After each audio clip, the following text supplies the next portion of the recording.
Alright, so I'm back, and today we're going to take a look at the Masterpiece Sunstreaker. This is part one of the giveaways. I haven't decided what we'll be doing for the next set, or the next figures, but I'll do a video here soon on that. So yeah, here he is in his car mode. I've got it in the standard car mode. So you see it looks good. It's got some major panel lineage going on over here. And yeah, looks good. Rolls fine, no problems there. It feels like it's got a little button there. Maybe we can fit a gun in here. Maybe. Nope. Okay, so no place to really store the gun in car mode. That I could see. I don't know. I probably missed something. I generally do, so I'm probably not going to do a very good job on reviewing this. It fits in the trailer just fine. You know, some people care about that. And then, so let's go ahead and transform it over into the traditional G1 mode. So you want to pull this out, and then this section we want to split the tail fins, I believe.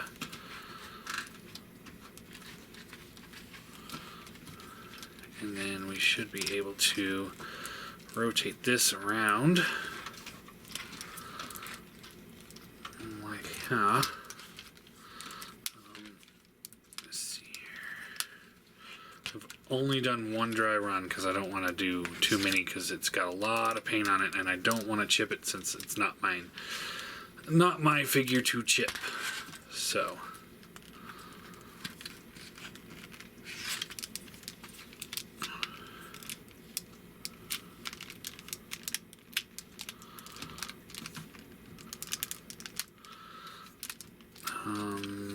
what am I doing wrong here? Probably lots of things.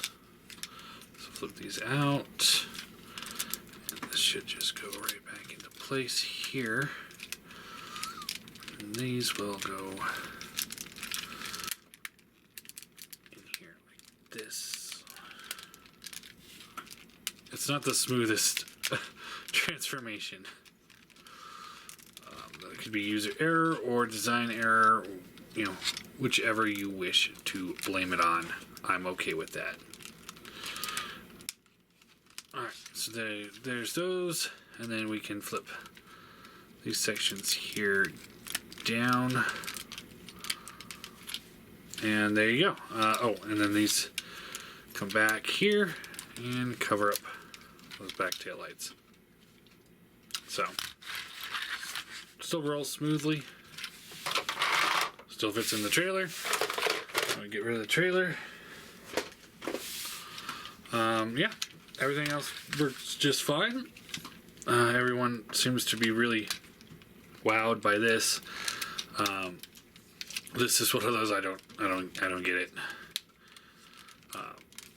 So if you want to display him with his doors open and they're up at this cool, you know, DeLorean type slant, or I guess Lamborghini actually, and see all the robot kibble and stuff on the inside, you can.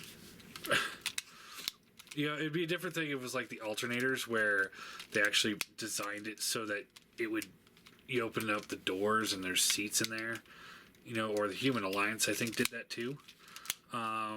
So it'd be a different story there for that, and I'd totally be, you know, understanding with that. Same with the hood, you can flip that up and there's, you know, kibble. So yeah.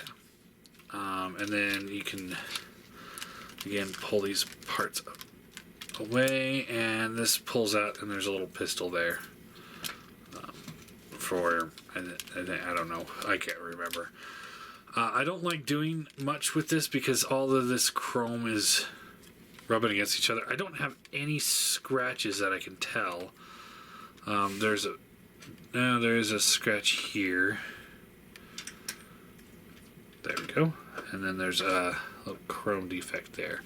I've seen somewhere it's like completely bubbled. But for the most part, looks good. Alright, so let's get into the nightmare of transformation. This thing is a pain. Oh, one more thing. You push these in and the headlights come up, which is pretty cool. Alright, so we want to split these sections here. And this whole assembly, which will form the legs, will come out like this. Just get those out of the way. And yeah. Whew. This guy's, he's something. I tell you, he is something. Alright, then we want to take this hood assembly, pull this up, pull this back, and then this assembly here will rotate around. So there's it's got its own swivel on in between these two pieces. So only this piece rotates. So just rotate that around, flip that down. Now we want to take this piece here, and this folds up. And rotate this around like that. And we want to get it so that these pieces here are on the bigger pin is on the inside or on the back side of the figure.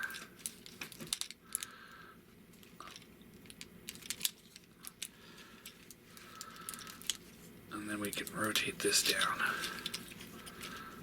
That. Yeah. Okay. So this comes back there. Alright. Okay, so now here what we want to do is we want to pull this door panel here out. This will come back here like this. Door panel will come, let's see here, just fold in like this. And then this comes in just like that. This piece here will come around to the back. Comes in, and then you want to, let's see here, this piece here will come around, come to the other side of this. So when you got it like that, it's not locked in. So when you pull it all the way around, almost kind of have to bend it. It locks into place. Everything's nice and secure. Yeah, it's pretty much not going anywhere. Then you can fold this panel here down, and you just kind of push it behind. There's a certain point where if you push it too far, it does kind of just go in, and I can't seem to figure anything else out to stop it from doing that. But I mean, how many times are you going to be posing the figure where you have to push this piece here in? I think you're going to be fine. Alright, so rotate the foot here down, and then you want to pull out the heel spur, and then this will rotate up like that. That'll form the heel spur. So it's kind of hard to show. So let's do this leg again. So take this assembly here, rotate this back, open this up, fold the window in, take it back down, collapse it in. Flip down the foot to get that out of the way. This will come in, and then get that piece behind there, nice locked in. Take this, fold this down, in like that. Again, you know, whatever, close enough. Flip the heel spur down, like this, and then it's got this gray piece moves in two different sections. So we want to move it down, and then wait, is that only got one piece?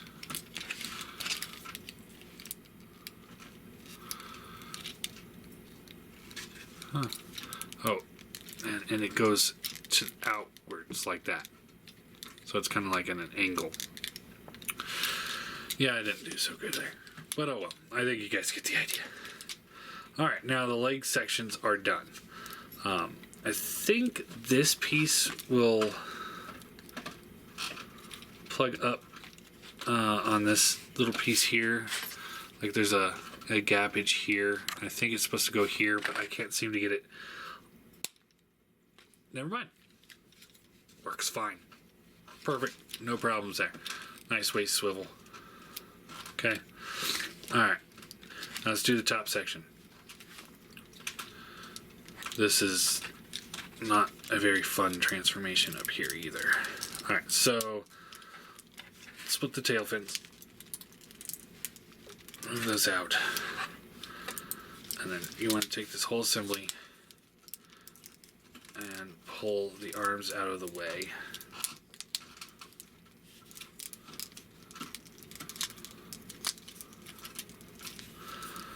And these will fold down and down. Alright, we'll fold these down like this just to kind of get them out of the way for now. And then you want to take this backpack assembly. Comes back, rotates around, and then you take this and let's see here, I think it just does it just fold up?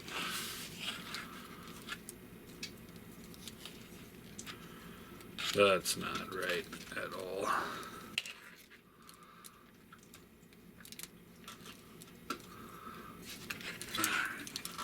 And let's see here.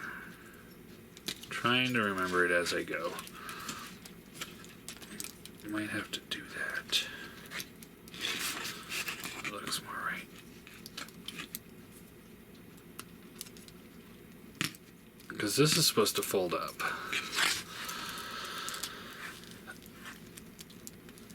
And it just kind of gets out of the way. And I know I'm not doing a very good job of showing you guys, but this is one that you really, really don't want to be messing with a lot. I can easily see some paint chippage going on with this guy. So this will fold up, and then we can put those there, and there we go. And then this can close up there. So that little plastic hook there hooks onto the back. Fold this up, and then just kind of make it look pretty, I guess. Alright, now we can take this, rotate this around, slide the head up. There's just this little button there that will help you slide it up. Close this up. And tabs in. There we go. Alright, now this will rotate up and this around. So around, up. Now this is the out of all of this engineering on this figure, this is the part that I love. So you flip the hand down, and this whole assembly comes out. So you flip this down, there's the elbow, and then this will come down, and see where it was, it had the hand in like this, but now when you have this out, this will fold up and fill in, and this piece that was hidden will fill in that gap that it leaves. So while it is a hollow bit, it's pretty good about covering that up as you go. So, pretty clever and definitely unique transformation there.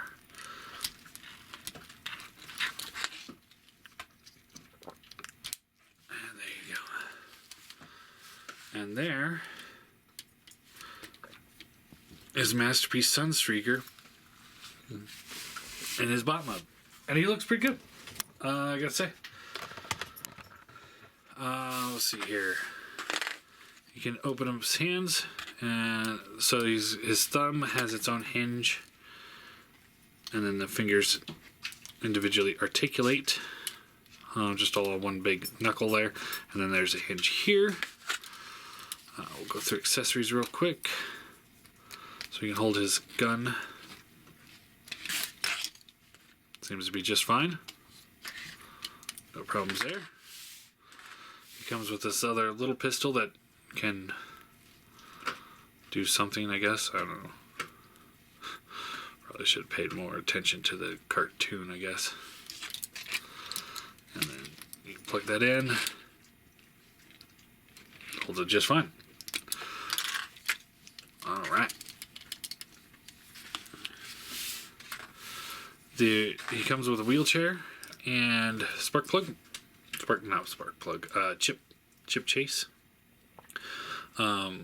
Which for me begs the question of, if you're going to make a wheelchair or a guy in a wheelchair and the guy's not going to have any posability, and then you make a wheelchair, why don't you just sculpt him into the chair so it's one piece? I just don't get it. You know, it's cool if you collect those things, I guess. Right? Sure, why not? Alright. We got two different faces. We got a smiley face, and then we got the standard kind of stock face, but it's still kind of, it's a little bit of a scowl on there. So, and let's see here. I suppose we just pull this face off. Yep, it just pulls out, and then you can just pop a new one on. So there's that, and then he does come with the mask from that one episode, because that's such an important piece of Transformer lore for whatever reason, and it just kind of slots on there, just like that. So we're gonna go with the face. Alright. And there we go. Alright, now let's go over posability. So head is on a ball joint.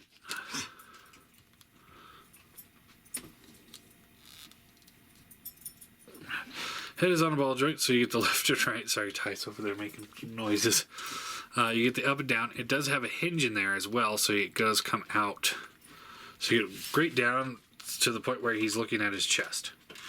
So, yeah, yay. You know, it works, but it's a little much, I think. He's got butterfly joints out like this, and then a hinge here, followed by a swivel at the bicep. And then there's another hinge in the bicep, so yeah, he can do whatever you want him to do with that. Bicep swivel, double bend elbow, hand swivels, hinges, fingers articulate, thumb articulates, waist swivel. This is the first skirting that's like, it's not a piece or a part of the hip, but it moves freely with the hip. So I think they actually nailed the hip skirting for, you know, of all third party and Masterpiece. I think this is the best skirting I've seen, because it does its job of covering the joint, and it moves with the leg for the most part. You know, go extreme, it might stop. Alright, so it's soft ratchet up and down.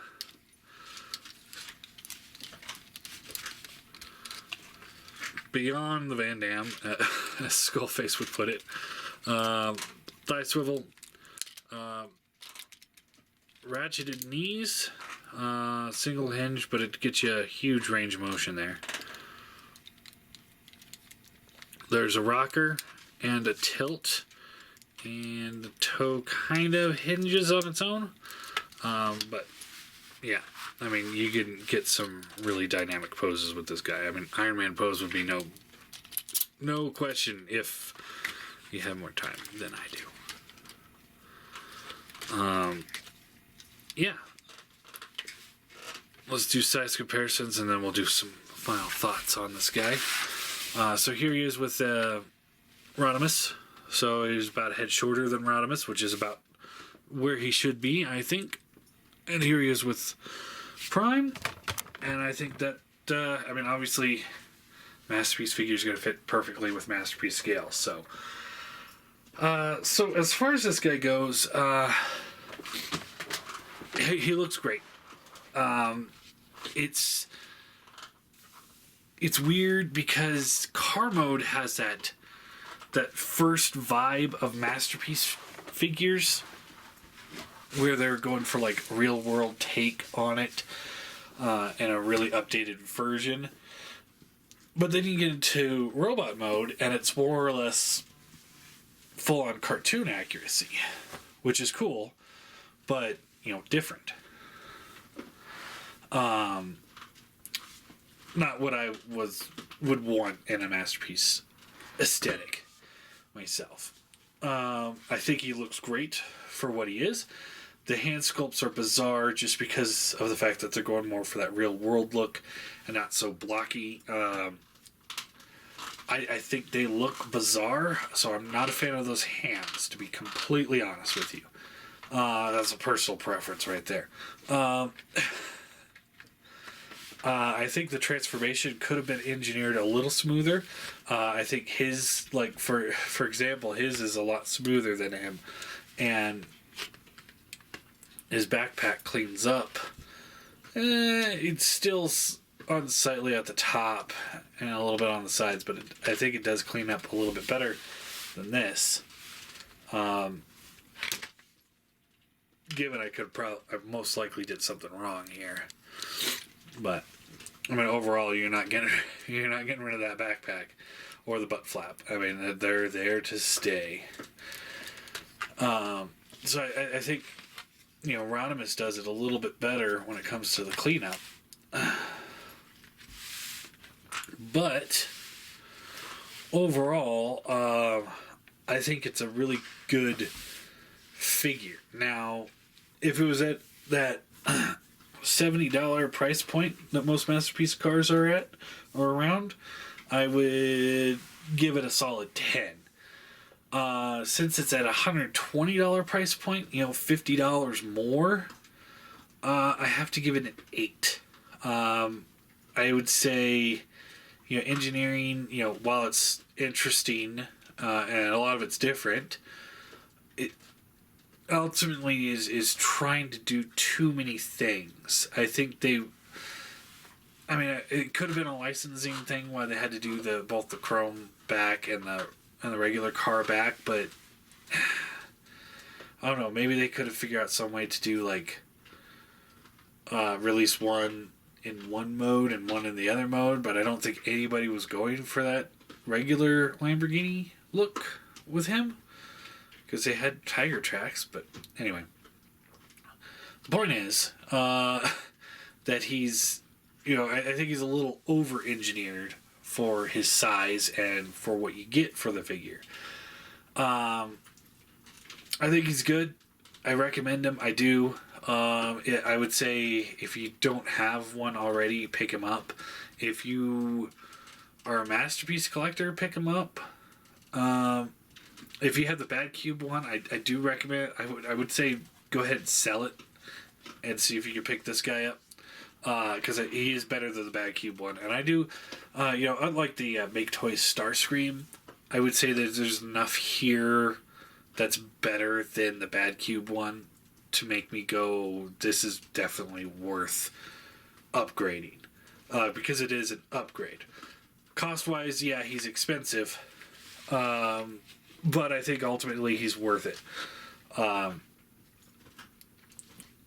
Hesitantly worth it. I think they could have done him cheaper, and they could have done him a little bit better for the or better for the price. But I do say he's good.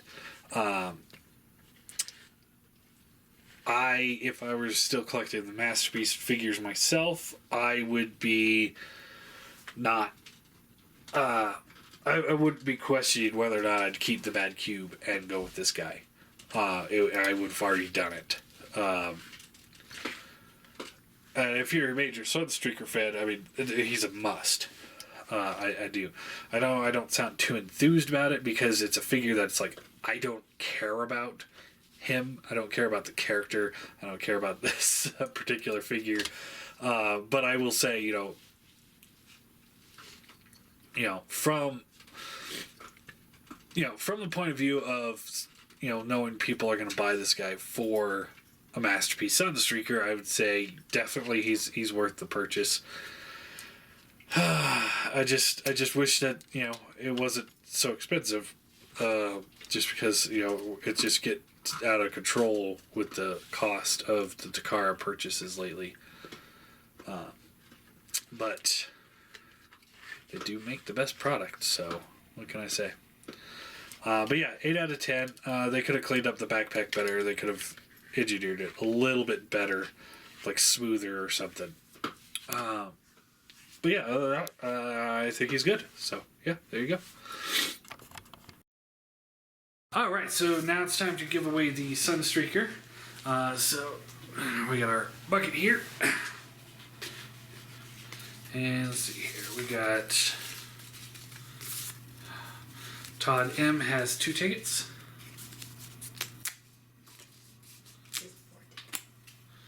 Esteban R has 4 tickets.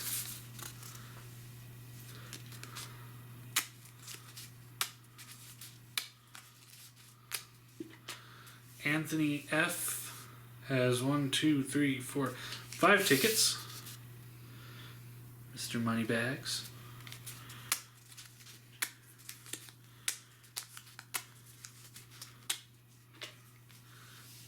Tim M has 2 tickets.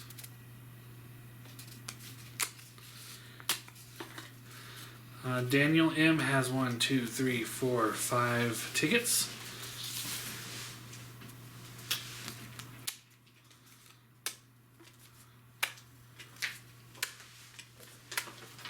Kevin H has 2 tickets. Raphael O has 2 tickets, and then Todd M does have 2 more tickets. I think he was probably just done waiting for us to give away the Sunstreaker, so. Alright.